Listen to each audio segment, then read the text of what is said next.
అది తెలుగుదేశం పార్టీ కాదు, అసలు పేరు ఏరే ఉంది అని అంటున్నారు వైఎస్ఆర్సీపీ నాయకులు సుధాకర్ గారు.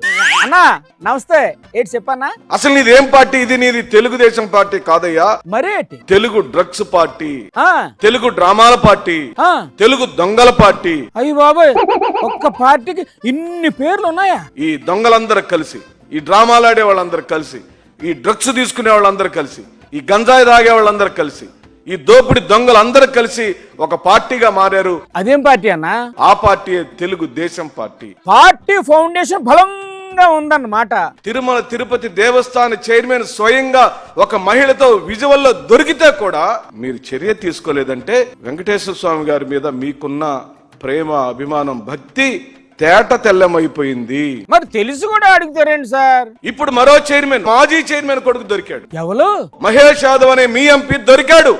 దొరికాడు. అయితే ఏంటి? ఎంపీని వెంటనే పదవి నుంచి రాజీనామా చేయించమని డిమాండ్ చేస్తుంది. ఆ ఎంపీ గారి మీద బాబు గారు సీరియస్ అయ్యారంట కదా సార్. నివేదిక వచ్చే వరకు పూసింత దూరంగా ఉండమని కూడా చెప్పారంట. ఇంకెంత సీరియస్ గా ఉండమంటారు, ఇంకేం చర్యలు తీసుకోమంటారు? మీరు ఇలాగే ఒత్తిడి చేస్తే మీ మీద కూడా సీరియస్ అవుతారు బాబు గారు. జాగ్రత్తగా ఉండండి.